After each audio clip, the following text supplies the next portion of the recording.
Ladies and gentlemen, welcome back to Barcast TV and to another episode of Mastering the Early Game. We haven't done one of these replays or replay analysis in a while, and I really wanted to take a look at Teddy's Open on Sertagatta here. So really kind of reminding me, I suppose, of why bots are so good. I have a few replays versus Low as well. I might end up taking a look at where he plays bots against some of my play. And I have a lot of comments to share, so let's go ahead and I suppose get into the replay. I mean, this is a short game here, but I want to say maybe it was my best performance against Teddy. We played 3 games yesterday, and of course, he beat me all 3 games. But this is one of the ones particularly I wanted to take a look at and see exactly what he did, so I can steal it for myself. So here we are on Sertagatta again, and maybe I'll pause and kind of introduce this map for one quick second. I think this is better than Red Comet. It's somewhere, it's smaller than Comet Catcher, and I guess really the kind of impetus is behind playing games on the different maps is hey, we don't want to play games on Comet Catcher every game. But so it's like a kind of a same style, like somewhere both bots and vehicles are viable, but unlike Comet Catcher, we have wind speed on this map. So pretty interesting to see. And then another kind of difference, I suppose, from Comet Catcher, which I really appreciate, is just the amount of metal reclaim spread across the map. So there's just a lot of little patches of metal all over the map, which I really like. This can give you a boost, or lets you have a greater variation. It opens or very specific build orders. Is this replay? No, okay. So one other difference I appreciate is, I suppose, is these hydrocarbon, or excuse me, oh goodness, I'm kind of blanking. It's geothermal. Geothermal power is just their availability on the map. I want to say if any map designers kind of want to encourage players to use these, or maybe we'll see metas develop around these kind of resource. Put them closer to the main base. So maybe somewhere like if that geothermal plant was here, kind of going off on a tangent. But if that geo was there, I think that's a little bit more viable to kind of use or incorporate into your economy. So just a couple notes on Sertagatta here that I thought I would like to share, and let's go ahead and kind of unpause the game and take a look at what Teddy does. He makes a lot of little moves I kind of want to highlight. I went through and kind of briefly watched this replay already and noticed some things I wanted to share, or noticed some things I thought I would incorporate into my own game, and then perhaps I can share with y'all some of my thoughts on maybe the mistakes I did in this game as well. But I really wanted to take a look at Teddy's Open here. Yeah, so he goes for, I guess it's like a 3-mex, 2-mex start. I mean, either way is pretty much viable. Cap 3-mexes, no power, walks down here. It's a wind map with a relatively higher speed, so he goes wind turbine. Of course, the wind speed has to drop, so he switched it to a solar collector. So just makes a wind turbine solar collector into bot lab. And then really interesting enough is adding on, what is that, 7 wind turbines immediately thereafter with his commander. And this is one of the things I kind of picked up on and just wanted to pause. So 2 things he does here I really like is he doesn't move with his commander, and then of course spreads out these wind turbines so they won't chain react. So this is, I don't want to say perfect positioning, but really strong positioning just to add on all these early game turbines without losing any kind of build time, moving your commander around, while also spreading them out. So great job. And he can still move out with his commander. I mean, I see a little gap there. There's a gap here. I mean, he hasn't like boxed himself in just yet. So we did the 3-mex, 2 power start, and Teddy immediately goes into 1 construction bot. I'll try and keep track of the order of these units as they come off of this bot lab here. And we can highlight some of the other differences between kind of, I was opening bots on this lab, all the games we played. I opened bots, but this is I want to say one of our better games. Just like the kind of the fight we took, it was relatively close, or just a couple extra grunts for me would have made it a little closer. So looks like we go construction bot, grunt, perhaps another construction bot, And let's take a note of this early game radar so I can kind of keep track of things as they come by. Teddy makes his first early radar here, and initially I was like, there's probably a more optimal spot, but I think for the sake of what this radar does and the expansion path Teddy's choosing, so this first expanding construction bot ends up going down this right side of the map, capping these, 6 mexes, adding on one initial radar here. I guess my thoughts on like a better radar positioning would be like up here. On another game I saw Randy, I want to say, make a radar here, or it's just like a short walk after this first mex here, so you just kind of move your construction bot and add this radar here. So there's a couple really good radar positionings on this map. Anyways, so that's with his first construction bot. Teddy unpauses that wind turbine just to assist the factory. Kind of interesting. He's bouncing between the two. Okay, so it goes construction bot, 2 grunts, construction bot. And notice how this first one is just protecting this expanding construction bot, and while the second one is just kind of patrolling the back of this main base here, looking for any run-bys. This is decent radar coverage, and it like lets him get this up pretty quickly. So okay, here's the next move I kind of wanted to highlight. So we went second construction bot. Teddy starts a construction turret here, and then starts to move out to expand to this top right side, which is pretty cool to see. And then it's just finishing this up with his assisting this construction turret with his commander. So pretty cool to see. Then we do third grunt. We have a fourth grunt on the way. Fifth grunt. 6. So just continuing to make grunts here. And then finally makes a third construction bot. So let's take a look. How many grunts do we actually have? 7 grunts. 1 construction turret's already finished, and we're pretty much perfectly balanced here. Well, might stall on mass here relatively quickly, but we can see this construction bot is expanding and isn't going to be making any LLTs. He doesn't make a first LLT till like way down here with his second radar. So we're not going to be wasting mass constructing those turrets. And then meanwhile, this expanding construction bot adds on 2 of these mexes here before adding an LLT and radar. So the next mass we do spend with these expanding engineers is just going to be going towards expanding our economy. And we're just going to sit here and produce, I'm supposing, 2 more construction bots and then into 100 grunts, which maybe Teddy thinks, hey, this is enough construction bots to kind of get what I need done as far as the number of expanding engineers he wants on the board.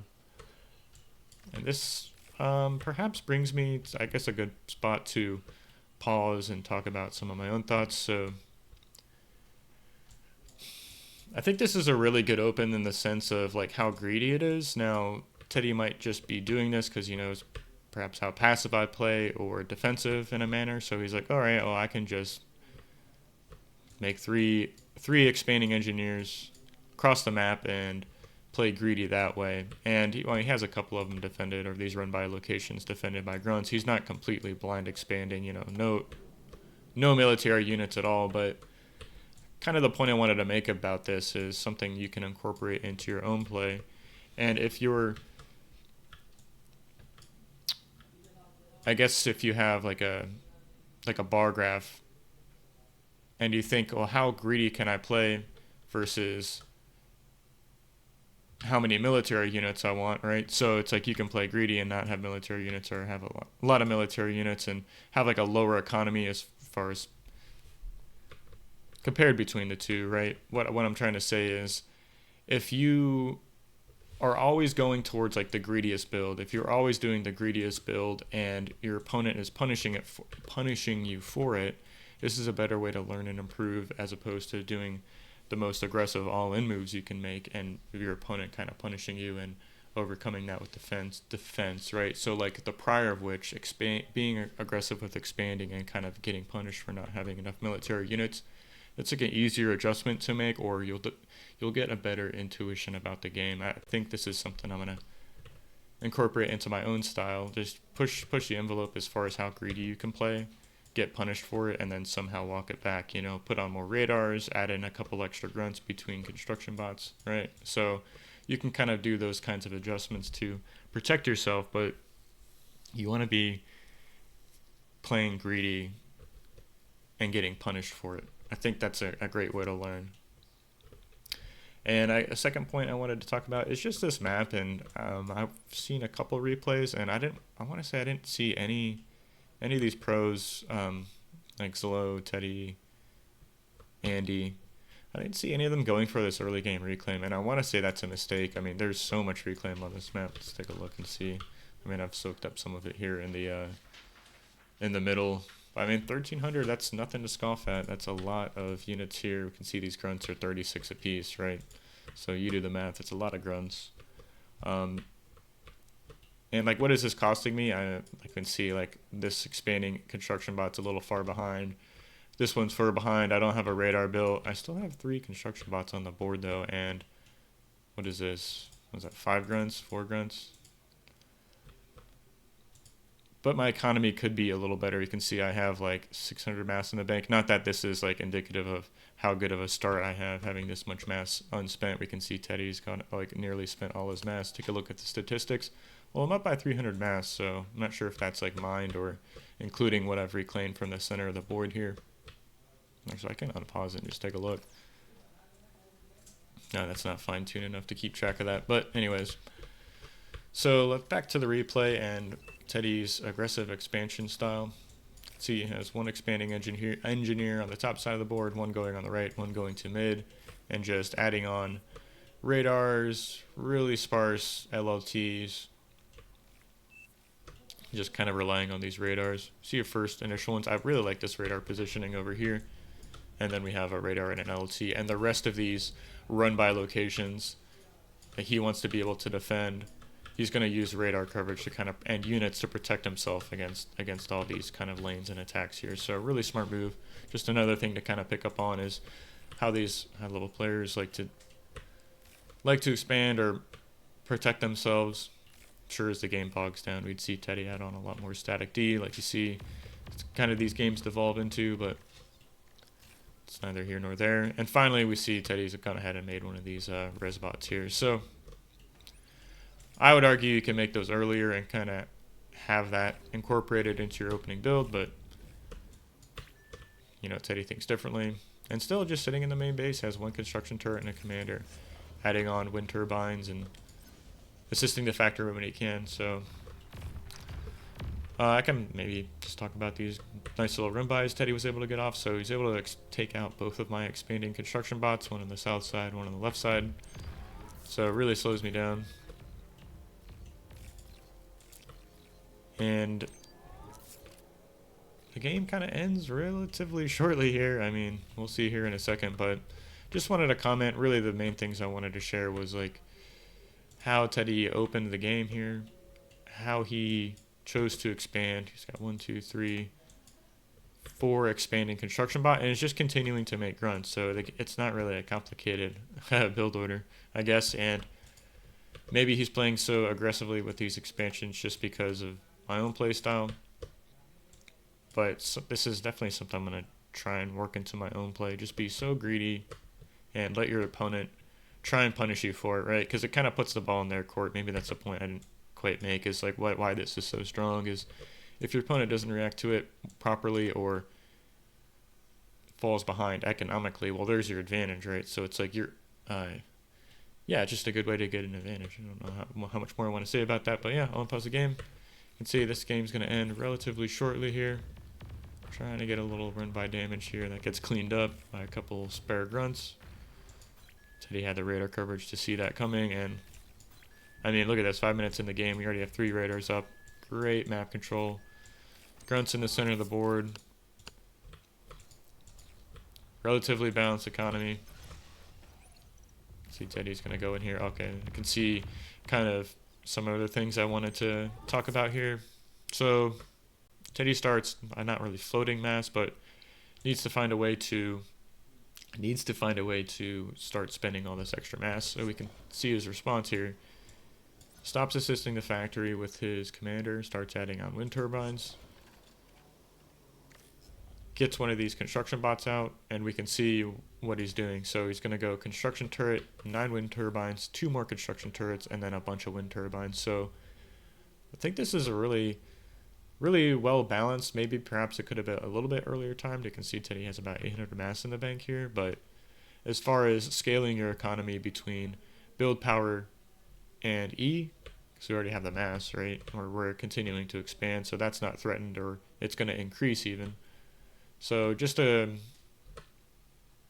kind of a good note on how many construction turrets to be adding with the amount of wind turbine production we have. So I thought this was pretty cool to see. And another little nuanced thing is just how spread out these construction turrets are. And I myself kind of forget the build range these have. It's pretty large. So you'll see these construction turrets be able to assist the factory while jumping in between assisting these wind turbine production. So pretty cool building placement all around. Really strong play from Teddy here. We can see he ends up taking this engagement in the center.